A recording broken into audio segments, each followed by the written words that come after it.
Hello everyone, it's Olivia here, and I have the most heartwarming story to share with you today. It's one of those moments that just makes you believe in serendipity, you know? It's about connection and the surprising ways life can bring people back together. I was just running errands yesterday, picking up groceries, and honestly, my mind was a million miles away, thinking about what to make for dinner.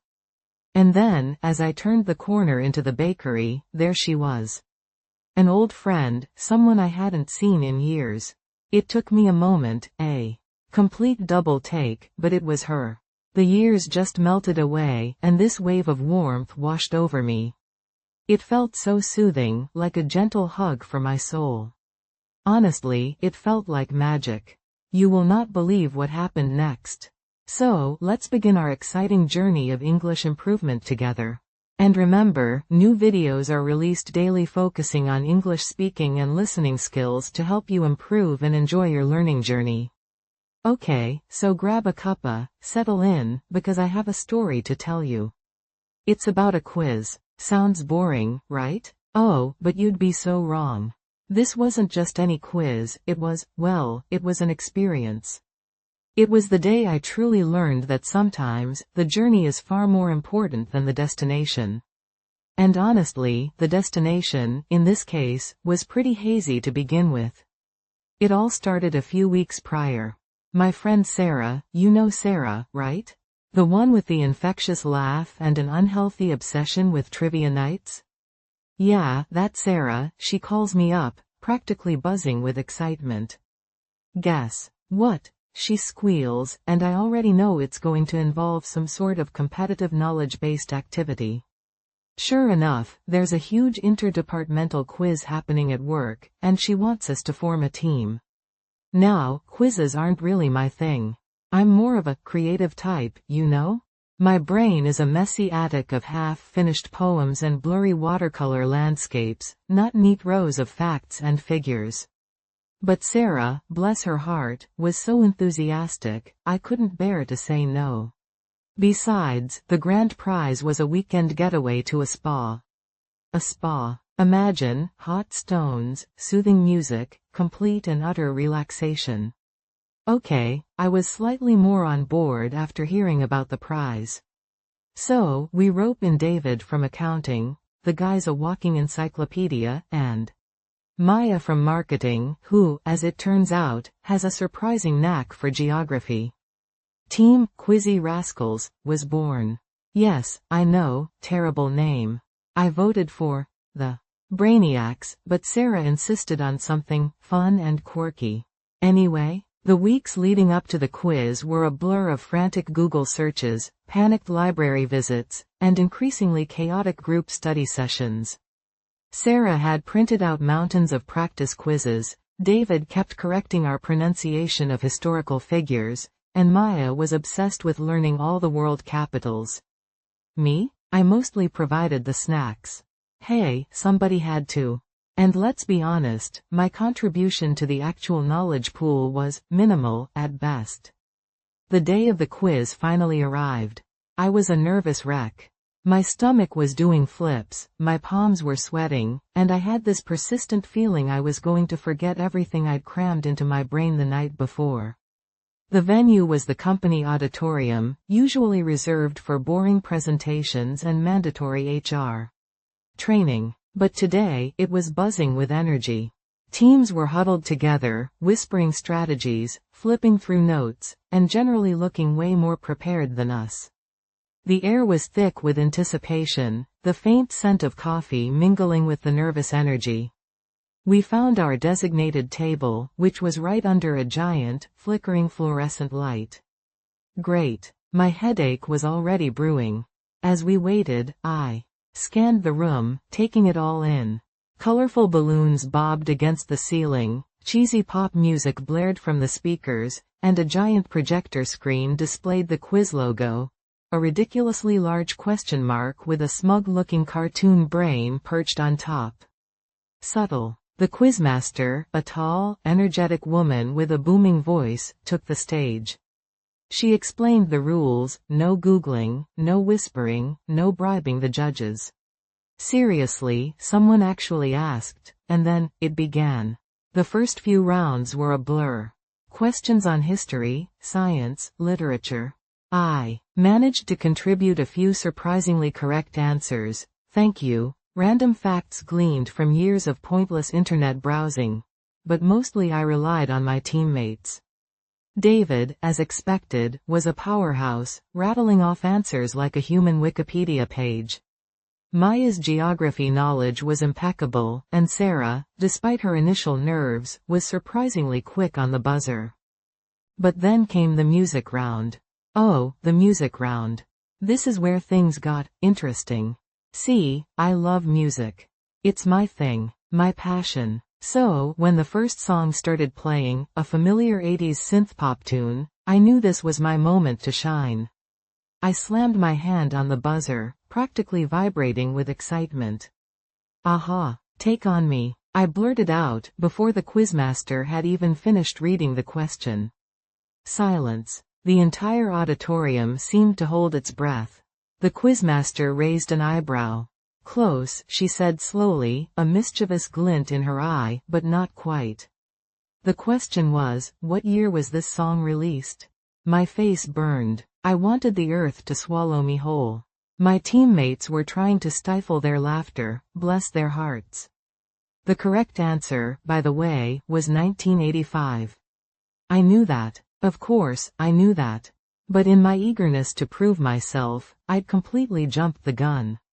You know that feeling when you want to just disappear? Yeah, that was me. I sank down in my chair, mortified. But then, something unexpected happened. Sarah put a hand on my arm and squeezed gently. Don't worry, she whispered, we all have those moments. And David, bless his nerdy heart, actually winked at me. That small act of kindness, that moment of shared embarrassment and camaraderie, shifted something within me. The pressure I'd been putting on myself, the fear of not being smart enough, it just evaporated. It suddenly didn't matter if we won or lost. What mattered was that we were in this together, having a laugh, sharing this slightly ridiculous experience. From that point on, the quiz became fun. We still tried our best, of course, but there was a lightness to it, a sense of playfulness. We cheered each other on, celebrated our correct answers, and laughed hysterically at our wrong ones. We even started making up silly team cheers, which, looking back, were probably incredibly embarrassing. But in that moment, we didn't care. We didn't win the quiz. Not even close. We came somewhere in the middle, a respectable but not particularly impressive finish. No spa weekend for us. But honestly, I didn't mind, because what I gained that day was far more valuable than a massage and a cucumber facial.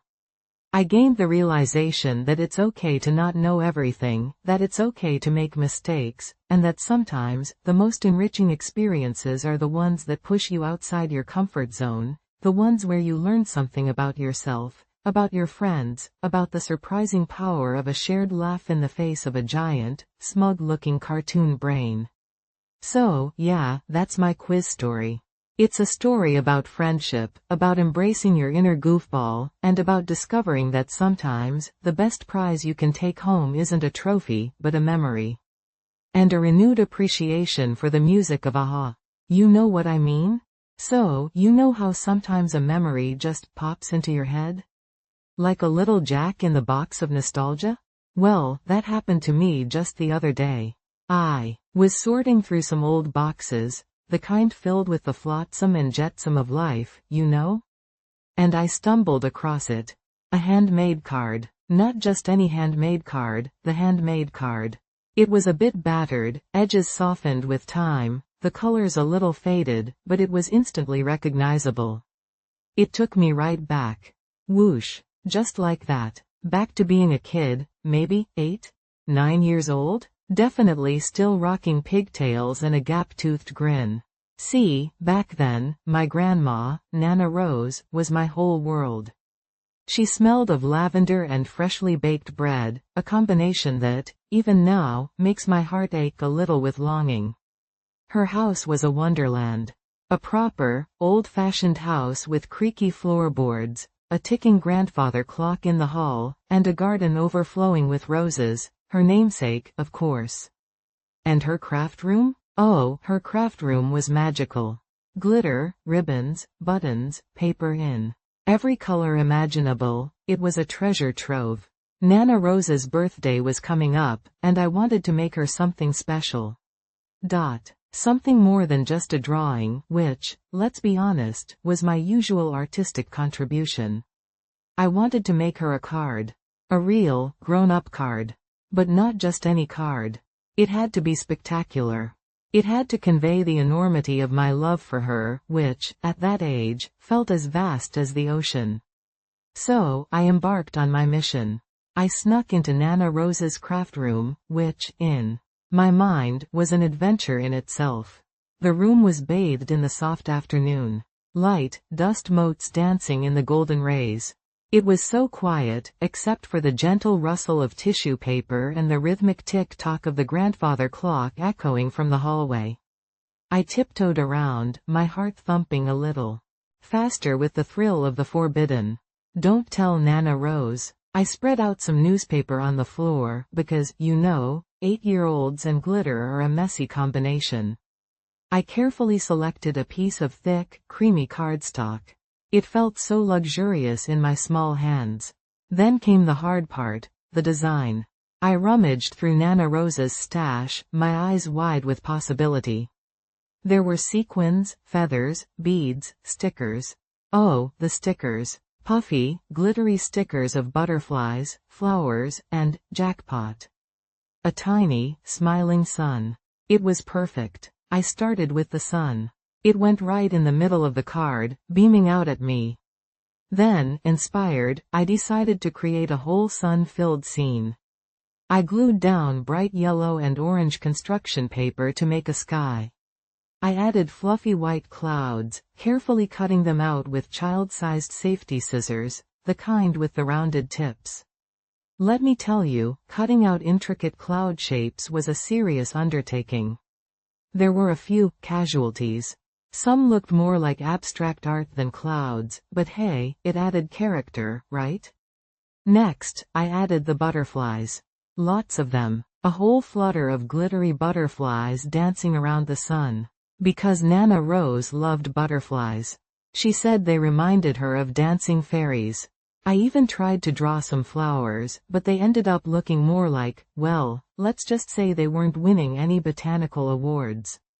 So, I strategically covered them with more stickers. Problem solved. Then came the glitter. Oh, the glitter. So much glitter. I sprinkled it liberally over everything. Because, as every 8-year-old knows, more glitter is always better. The card sparkled and shimmered, catching the light like a tiny disco ball. It was magnificent. I was utterly convinced I'd created a masterpiece. But then, disaster struck. In my glitter-induced frenzy, I knocked over a pot of glue. It spilled, a thick, gloopy mess, right onto my almost finished card. My heart sank. I stared at the glue-covered chaos, my lower lip trembling. All that work, ruined. I felt tears prickling my eyes. I remember sitting there for a moment, surrounded by glitter, glue, and the remnants of my grand artistic vision, feeling completely defeated. Then, a small, unexpected giggle escaped me. It was a messy, ridiculous situation. And you know what? It was kind of funny. So, I took a deep breath, grabbed a clean cloth, and carefully dabbed at the glue. It wasn't perfect, but I managed to salvage most of the card. The glue left some interesting textures, which, I decided, actually added to the artistic flair. Yes, that's what we'll call it, artistic flair. The final touch was the message inside. I painstakingly wrote, "Happy birthday, Nana Rose. I love you more than the whole world." My handwriting was a bit wobbly, but the sentiment was genuine. Giving Nana Rose the card was nerve-wracking. I held it out to her, my small hand shaking slightly. She opened it slowly, her eyes crinkling at the corners as she took in the glitter explosion and the slightly glue-stained masterpiece. And then, she smiled. A wide, warm smile that lit up her whole face. "Oh, sweetheart," she said, her voice thick with emotion. "This is the most beautiful card I've ever received." And you know what? In that moment, I believed her. It wasn't perfect. It was messy and a little lopsided, with questionable artistic choices and evidence of a near glue-related catastrophe. But it was made with love. Pure, unadulterated, 8-year-old love. Holding that faded, slightly battered card in my hands all these years later brought back a flood of memories. The smell of Nana Rose's craft room, the feel of the glitter between my fingers, the quiet hum of the afternoon sun streaming through the window. It reminded me of a time when joy was found in the simplest things, when love was expressed through glitter and glue, and when a handmade card could hold the weight of the whole world. It's funny, isn't it? How a simple piece of card can hold so much meaning. It's not just paper and glue and glitter. It's a tangible piece of the past, a reminder of a love that still warms me from the inside out. It's a testament to the power of creativity, the beauty of imperfection, and the enduring magic of a handmade gift. So, yeah, finding that card, it was a good day. It was a day for remembering, a day for cherishing the little things, and a day for feeling grateful for all the Nana Roses in the world. You know what I mean? Hey everyone. Never stop moving forward. Every new day brings new opportunities. I love that thought, don't you? Think about it. Even a small step forward in your English speaking practice is a victory. It means you're growing, you're learning, and you're opening doors to a whole world of connection and understanding. It's a journey, not a race, so enjoy every single step. You will not believe what I've found helps me so much, reading stories aloud. It's such a simple thing, but seriously powerful. Imagine this. You're making dinner, chopping vegetables, and suddenly you're narrating the story unfolding in that cookbook. Or maybe you're taking a walk and telling the story of the trees and the birds to yourself. It might feel silly at first, but it gets the words flowing naturally and builds your confidence without even realizing it. Telling stories smoothly, that's the dream, isn't it? Do you also find yourself understanding what others say in English, but hesitate when it's your turn to speak? I know that feeling, like the words are right there, but just won't come out the way you want them to. It's perfectly normal, and it happens to so many of us. But remember, each time you try, you're one step closer to that smooth, confident flow. And you know what? Honestly, it felt like magic when I started teaching my younger sister some basic English phrases. Seeing her eyes light up when she understood and used them correctly, it was amazing. Have you tried teaching someone else English phrases? It's such a rewarding experience and it really solidifies your own understanding. Sharing your knowledge is a beautiful way to learn and connect with others. So tell me in the comments, what's your experience been like? Okay, so, you know how sometimes a memory just sticks with you? Like a sparkly sticker on a well-loved lunchbox? This story, about the time I got my first real bicycle, is one of those. It wasn't just a bike, you see. It was freedom. It was adventure. It was, well, you'll see. I must have been about 8, maybe 9. For years, I'd been rattling around on this tiny, hand-me-down bike with training wheels. Bright pink, with faded decals of cartoon kittens. It was cute, sure, but utterly humiliating. All my friends were zipping around on their shiny, two-wheeled steeds, and there I was, stuck with Kitten Mobile. I pleaded, I begged, I negotiated with my parents for a new bike. Every birthday, every Christmas, the hint was dropped, subtle as a brick. Finally, the day arrived. It was a Saturday morning, sunny and crisp, the kind of day that smells like freshly cut grass and possibility. I was downstairs, engrossed in a bowl of sugary cereal, completely oblivious. My dad came into the kitchen, this mischievous glint in his eye. "Hey, sport," he said, casual as anything, "want to help me clean out the garage?" Now, cleaning the garage was about as appealing as eating Brussels sprouts. But something in his tone, a certain conspiratorial lilt, made me curious. So, I grudgingly agreed. The garage door rumbled open, and there, bathed in the golden morning light, it stood. A bicycle. But not just any bicycle. This one was magnificent. Emerald green, sparkling chrome fenders, a banana seat the color of sunshine. It even had a little bell. I swear, my jaw actually dropped. Cereal forgotten, I just stared. Was this for me? My dad, bless his heart, was trying to maintain this facade of nonchalance, but he was practically bursting with suppressed glee. He cleared his throat. So, found this old thing tucked away. Think we can fix it up? Fix it up? This thing looked brand new. I think I actually squeaked with excitement. Can I ride it? I stammered, barely daring to breathe.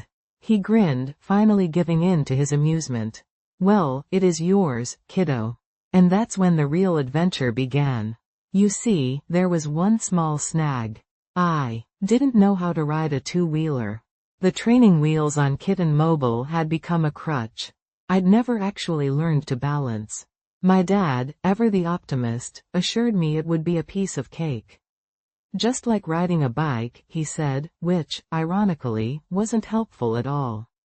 He spent the next few hours patiently running alongside me, holding onto the back of the seat, as I wobbled precariously down the driveway. I was terrified. Every few feet, I'd lose my balance, my feet flying out to the side, landing with a thud on the pavement. Scraped knees, bruised elbows, a general sense of impending doom, it was all part of the experience. My dad, though, never wavered. He encouraged, he coached, he dusted me off, and sent me back out there. You almost had it that time, he'd say, even when I'd nearly taken out the mailbox. He never let me see his frustration, if he had any. He just kept believing in me, even when I didn't believe in myself. Do you know that feeling? When someone believes in you so fiercely, it gives you the courage to try again, even when you're convinced you'll fail. That's what my dad did for me that day. And then, something magical happened. Mid-wobble, mid-pedal, mid-near-certain crash, I found it. Balance. For a glorious, fleeting moment, I was riding.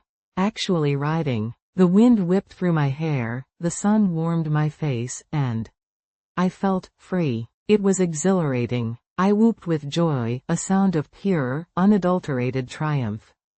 My dad, of course, was ecstatic. He cheered, he clapped, he probably shed a proud dad tear or two. I rode up and down the driveway, a grin plastered across my face, feeling like I could conquer the world. Of course, my newfound freedom didn't last long without a few hiccups. Later that afternoon, convinced I was now a professional cyclist, I decided to tackle the hill at the end of our street. It seemed like a good idea at the time. Let's just say it ended with me in a bush, the bike on top of me, and a few more scrapes to add to my collection. But even the crashes, the wobbles, the near misses, they were all part of the story. They were part of learning, part of growing, part of becoming the confident, slightly reckless, bike-riding kid I was meant to be. That emerald green bicycle became my constant companion. I rode it everywhere. To school, to the park, to my friends' houses. We explored hidden trails, built makeshift ramps, and generally terrorized the neighborhood. That bike wasn't just a mode of transportation, it was an extension of myself. It was my passport to adventure. Looking back, it wasn't just about learning to ride a bike. It was about learning to persevere, to overcome challenges, to trust in myself, and to believe in the unwavering support of my dad. It was a lesson wrapped in sunshine, chrome, and the pure, exhilarating joy of two wheels. And you know what? I still have that bike. It's tucked away in the back of my garage now, a little rusty, a little worn, but still holding the echoes of laughter, scraped knees, and the feeling of the wind in my hair. It's a reminder of a simpler time, a time of endless possibilities, a time when a shiny green bicycle could change the world. Or, at least, my world. And that, my friend, is a story worth remembering. Okay, so, picture this. It's a Tuesday. Or maybe a Wednesday? You know, one of those midweek mornings where the universe seems determined to test your patience. And my biggest test? A morning without coffee. Dramatic gasp. I know, sounds tragic. For a caffeine addict like me, it's practically apocalyptic. See, I'm usually the kind of person who practically leaps out of bed, lured by the promise of that rich, dark, life-giving nectar. The smell alone, that warm, nutty aroma, is like a sunrise for my soul. You know what I mean? But this particular morning, disaster struck. I stumbled into the kitchen, still half asleep, my brain fuzzy with dreams of, well, probably coffee, let's be honest. I reached for the canister, my hand already anticipating the familiar weight, the satisfying thump of scooping out the grounds. But it was empty. Empty, like the void in my caffeine-deprived soul. I blinked again. Surely, this was some cruel mirage. I rummaged through the pantry, my movements increasingly frantic. Nothing. Not a bean, not a granule, not even that dusty old instant coffee packet I keep for emergencies. Yes, I have those. It was a coffee desert in there. My shoulders slumped. The world outside the kitchen window suddenly seemed duller, the chirping birds less cheerful. My usual morning symphony of clanging pots and pans became a mournful dirge. I felt like a deflated balloon, all the air whooshed out. Now, I should mention that my husband, bless his heart, is not a coffee drinker. He's a tea man, a calm, serene tea man. So, while I was experiencing this existential caffeine crisis, he was peacefully sipping his Earl Grey, completely oblivious to the brewing storm in my soul. Morning, love, he chirped, his voice irritatingly bright. Sleep well? Sleep well? I echoed, my voice raspy with despair.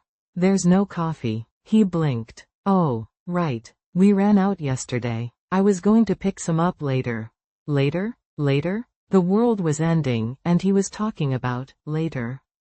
You see, my predicament? I managed a weak groan, which he misinterpreted as a request for toast. Toast. Like dry, crumbly toast could fill the gaping chasm where my coffee should be. I trudged to the table, my limbs heavy, my spirit broken. The orange juice tasted like sadness. The toast crunched mockingly in my mouth. Even the sunshine streaming through the window felt intrusive, too bright, too cheerful for my caffeine-deprived state. My inner monologue was a chaotic mess. Think, it urged. There has to be a solution. Maybe the neighbor? No, too early. Drive to the store? Too much effort. Caffeine pills? Where did I put those? I spent the next hour in a sort of caffeine withdrawal haze. My usually sharp wit dulled to a butter knife. My normally efficient work routine became a comedy of errors. I replied, "You too," to the automated email from the bank, accidentally put the milk in the cupboard and the cereal in the fridge, and almost wore mismatched shoes. You know, the classic signs of coffee deprivation. My husband, bless his oblivious heart, continued his morning routine, humming cheerfully and occasionally offering helpful suggestions like, maybe a nice glass of water would perk you up? Water. Like water could replace the elixir of life. I swear, I almost growled. Finally, after what felt like an eternity, I managed to drag myself out of the house and into the car. The drive to the coffee shop was a blur of red lights and slow drivers, each delay a fresh pang of caffeine-induced agony. The moment I stepped inside the coffee shop, though, the world shifted. The aroma of freshly brewed coffee hit me like a wave, washing over me in a warm, caffeinated embrace. Suddenly, everything was right again. Birds were singing, flowers were blooming, and the universe felt like a friendly place. I practically skipped to the counter, my order tumbling out in a caffeine-fueled rush. Large latte, extra shot, please. Oh, and a muffin. A blueberry muffin. Actually, make that too. Starvation was setting in. The barista, a young woman with bright pink hair and a knowing smile, didn't even bat an eye. Clearly, she'd seen this kind of desperation before. The first sip of that latte, oh, sweet nectar of the gods. It was like a symphony in my mouth, a chorus of angels singing the praises of caffeine. The world snapped back into focus, sharp and vibrant. I could feel the gears in my brain whirring back to life, the fog clearing, the energy returning. I was human again. I savored every drop, every crumb of that muffin, feeling the life force slowly seep back into my veins. The experience was so profound, so transformative, that I almost felt reborn. Okay, maybe that's a little dramatic, but you get the picture. Driving back home, I felt like a different person. The world was brighter, the music on the radio sounded better, and even the traffic seemed manageable. I arrived home, a caffeinated warrior, ready to conquer the day. My husband, still sipping his tea, looked up in surprise. "Wow," he said, "you look different." "I am different," I declared, holding up my empty coffee cup like a trophy. "I am caffeinated," he chuckled, shaking his head. "I'll never understand you coffee people. And you know what? That's okay." He doesn't have to. Because the joy, the sheer, unadulterated bliss of that first cup of coffee after a caffeine drought, that's something only a fellow addict can truly understand. So, yeah, that was my morning without coffee. A harrowing tale of survival, wouldn't you say? Now, who wants another cup of tea? Hey everyone. Sending a huge wave of encouragement your way. Learning a new language can feel like climbing a mountain, right? But sometimes, one more step is all it takes to reach your goal. Think about it. Each word you learn, each sentence you practice, it's a step forward. And you know what? Those small steps add up, bringing you closer and closer to fluency. You are already doing amazing, so keep that momentum going. I have a fun, little practice idea to share. Debating in front of the mirror. Seriously, it works wonders. Pick a topic, any topic will do, like, should pineapple belong on pizza? Then, take a side and argue for it. You can even do this while you're cooking dinner or getting ready in the morning. It's a super easy way to get comfortable hearing yourself speak English, and honestly, it's pretty entertaining too. Asking for help politely, something we all need sometimes. Do you also find yourself understanding what others say in English, but hesitate when it's your turn to speak? It's completely normal. We've all been there. Remember, it's okay to ask for clarification, to ask someone to repeat themselves, or even to admit you don't understand something. It's all part of the learning process. And you know what? That reminds me of something funny that happened the other day. I was trying to order coffee in a new place and completely blanked on the word for oat milk. I ended up describing it in the most awkward way possible. It got me thinking, what's your go-to topic for speaking practice? Something you feel really comfortable talking about in English? Share in the comments, I'd love to hear from you. Okay, so, you are never going to believe what happened to me the other day. I mean, it all started so innocently, you know? Like, a regular Saturday. Sunlight streaming in, birds chirping, the whole shebang. I was sipping my coffee. Feeling all productive, and I looked up, at the ceiling fan. Now, I'm not usually one to notice these things. Like, how often do you really look at your ceiling fan? But there it was, in all its dusty, grimy glory. It was embarrassing. It looked like a furry, gray creature had taken up residence above my head. And not a cute, cuddly creature, mind you. More like a dust bunny yeti. You know the kind? So, I decided, right then and there, that this fan was getting cleaned. Today. No more excuses. I'd been putting it off for, well, let's just say it had been a while.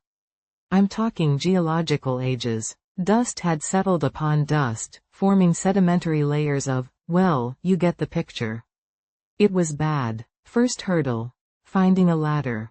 After a 15-minute scavenger hunt that involved moving furniture, rummaging in the garage, and briefly considering stacking chairs, don't judge, I finally located the ancient, slightly wobbly ladder in the back shed. It creaked ominously as I unfolded it, like a grumpy old man being woken from a long nap. All right, I'm up, it seemed to groan. Just don't break me. Next, I needed cleaning supplies. Armed with a bucket, some all-purpose cleaner, a stack of old rags, because who uses new rags for this kind of job, and a face mask, essential, I was ready. Or so I thought. Climbing the ladder, I got my first real good look at the fan. Oh boy, it was worse up close.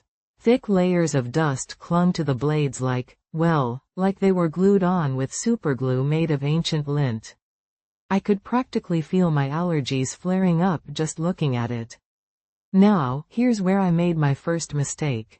I, in my infinite wisdom, decided to just wipe the blades with a damp rag. Big mistake. Huge. You see, I hadn't considered the physics involved. Newton's third law or something. Every action has an equal and opposite reaction. Basically, as I wiped, the fan spun, sending a shower of dust bunnies, lint tumbleweeds, and other unidentifiable particles raining down on me. I'm not exaggerating. It was like a dust storm in my living room. I choked, I spluttered, I flailed. I looked like a chimney sweep who'd just had a run-in with a particularly dusty chimney. My face mask? Useless. It was covered, too. I probably inhaled half the dust in my apartment. Not my finest moment. After that disastrous first attempt, I retreated, coughing and covered in dust. I mean, honestly, who knew cleaning a ceiling fan could be so dramatic? I needed a new plan and a shower.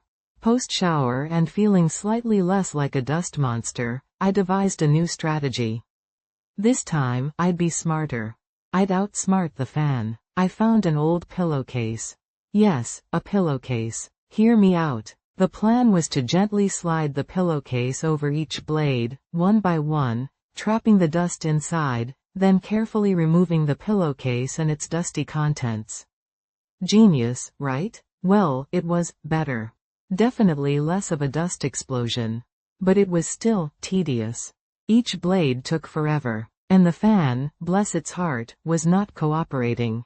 It kept wanting to spin. It was like it was taunting me. Oh, you think you can catch me, huh? Think again. But I persevered. Blade by blade, I conquered the dust yeti. It was a slow, painstaking process, but eventually, I emerged victorious. The fan, finally free from its dusty prison, looked gleaming. Almost new. It was a thing of beauty. I stood there, on my slightly wobbly ladder, admiring my handiwork. It was a small victory, but a victory nonetheless. But the story doesn't end there. Oh no, because guess what happened next? Remember that bucket of dirty, dusty water? Yeah, the one I'd been meticulously collecting all the dust-laden pillowcases in? Well, in my post-cleaning haze, I somehow managed to knock it over. Right onto the carpet. You know that slow-motion feeling you get in movies when something catastrophic is about to happen?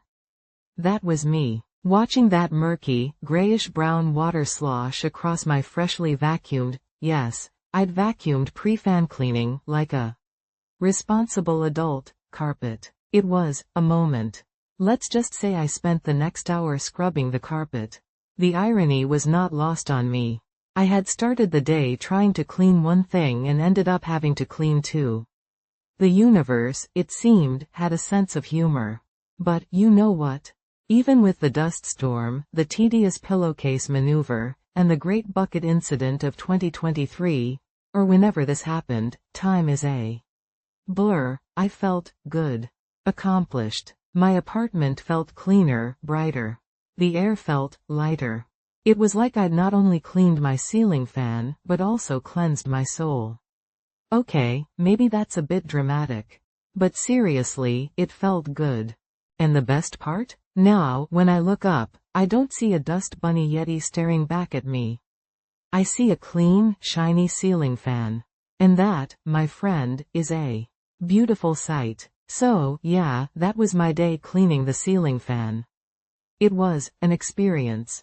A learning experience. And a reminder that even the simplest tasks can sometimes turn into epic adventures.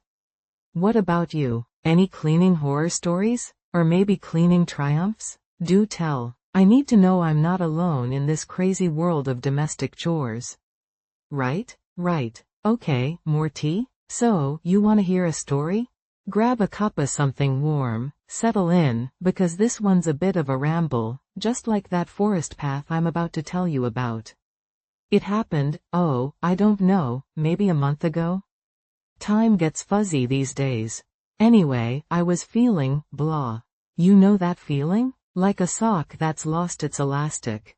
Everything felt gray, even though it was a perfectly gorgeous autumn day. The sun was shining, but I just couldn't seem to soak it in. I was stuck inside my own head, wrestling with some work deadlines, a little family drama, the usual. Then, I glanced out the window. The trees at the edge of our property were just ablaze with color, crimson, gold, this vibrant burnt orange, and I just thought, right, that's it.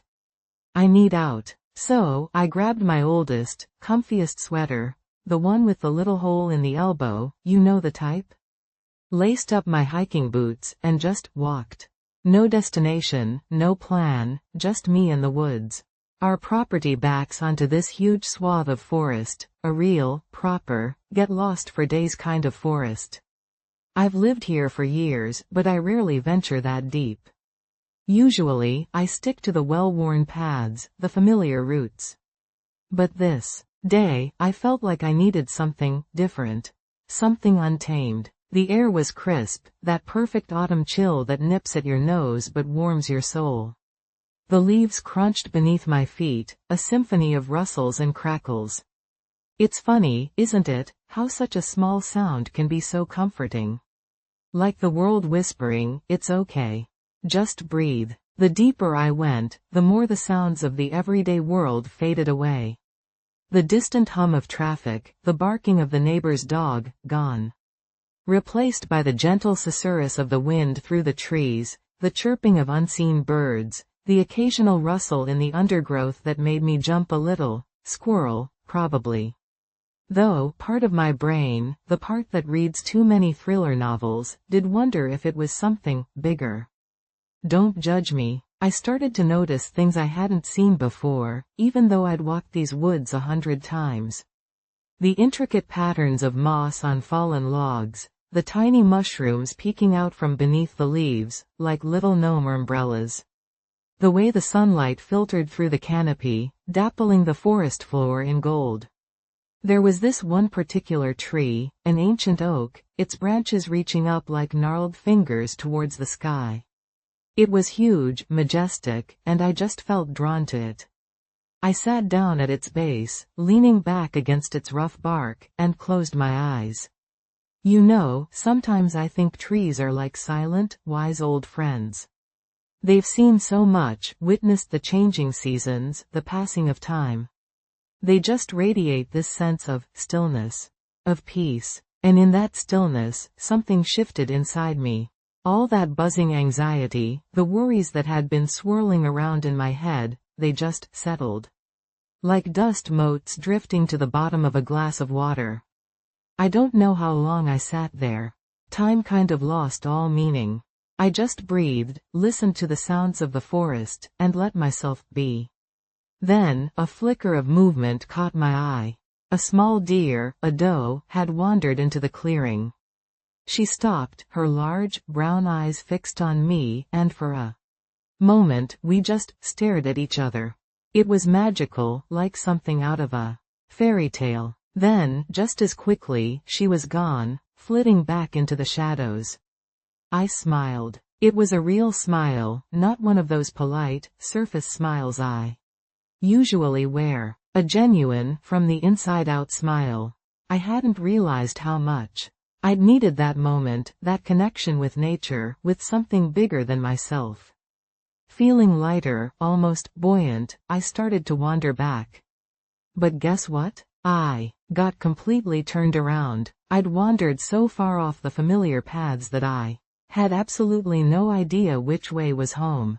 Panic started to bubble up, a little knot of anxiety in my stomach. The sun was starting to dip below the horizon, the shadows lengthening, and the forest was taking on a different feel.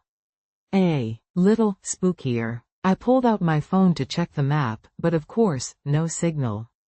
Typical. I started walking in what I thought was the right direction, but after about 10 minutes, I realized I was just going in circles.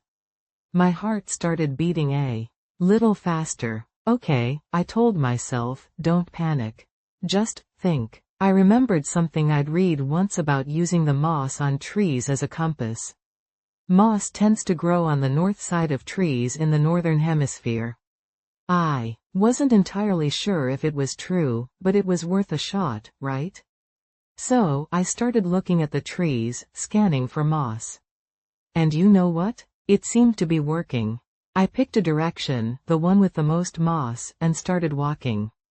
It felt like forever, stumbling over roots, pushing through branches, the growing darkness adding to my unease. Then, through the trees, I saw it. A glimmer of light. Our house. I'd made it. I practically skipped the last 100 yards, relief washing over me like a tidal wave. I burst through the back door, breathless and slightly muddy, but feeling alive. Really, truly alive. It's funny, isn't it? I went into the forest feeling lost and overwhelmed, and I came out feeling found. It was more than just a walk, it was a reset, a reminder that sometimes the best thing you can do is just disconnect. Step away from the noise, the demands, the to-do lists, and just breathe. Listen to the whispers of the trees, the rustling of the leaves, the beating of your own heart. And sometimes, you know, getting a little lost can be the best way to find your way back to yourself. You know what I mean? I highly recommend it. Just maybe bring a compass next time. Just in case. From the bottom of my heart, thank you so much for watching and for staying connected with me throughout this video. It really means the world to me. I hope you found it helpful and enjoyable. To make sure you don't miss any of my new daily content focused on English speaking and listening, I'd love it if you would follow, like, subscribe, and share this video. You know, before we go, I was just thinking about what I want to do next week, and it made me wonder, what new thing are you thinking of trying next week? It's always so lovely to hear what everyone is thinking about, and sharing your plans in the comments is a fantastic way to practice your English and connect with others who are learning too. So let me know. See you tomorrow, and in the meantime, take care and keep practicing.